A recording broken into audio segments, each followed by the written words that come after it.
এদিকে ইসকন নেতা চিন্ময় কৃষ্ণ দাসের গ্রেফতারের প্রতিবাদে ঢাকার বাইরেও বিভিন্ন স্থানে বিক্ষোভ হয়েছে।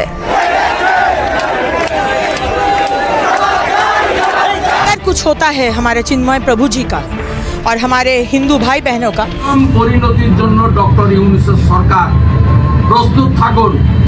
ইসকনের নেতা চিন্ময় কুমার দাস গ্রেফতার করে কঠিন বিপদে পড়েছেন ডক্টর মুহাম্মদ ইউনূস।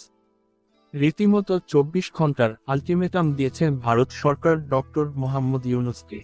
এদিকে চিন্ময়ের অনুসারীরা মার্শাল হাতে উত্তপ্ত করেছেন ঢাকা সহ সারা রাজপথ।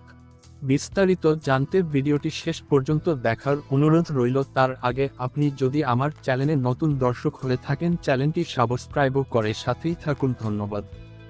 ইসকনের নেতা চিন্ময় কুমার দাসকে গ্রেপ্তার করায় সারা বাংলাদেশের তোলপাড় শুরু করেছে চিন্ময়ের অনুসারীরা। এই উত্তেজনা বাংলাদেশে সীমাবদ্ধ নয়, গোটা ভারতের মধ্যেও বিক্ষোভ মিছিল অবলম্বন করছে চিন্ময় কুমার দাসের অনুসারীরা। এদিকে বাংলাদেশের হাইকমিশনে গিয়ে হুমকি দিয়েছেন পশ্চিমবঙ্গের বিজেপি নেতা শুভেন্দু দাস। চিন্ময় কুমার দাসকে মুক্তি না দিলে ভারতে আসার ভিসা বন্ধ করে দেব। তখন পশ্চিমবঙ্গের বিজেপি নেতা বলেন চরম পরিণতি দেখার জন্য তৈরি থাকতে বলেন ডক্টর মুহাম্মদ ইউনূসকে। তখন সমস্ত হিন্দু সম্প্রদায়ের জনগণকে জোরদার আন্দোলন করার আহ্বান করেন। যে কোনো কিছুর বিনিময়ে চিন্ময় কুমার দাসকে মুক্তি করতে চান তারা, এবং ভয়াবহ আন্দোলনের ঘোষণা দেন বিজেপি নেতা। বলবো, ভারত সরকার নিশ্চিতভাবে কাজ শুরু করেছেন এবং চরম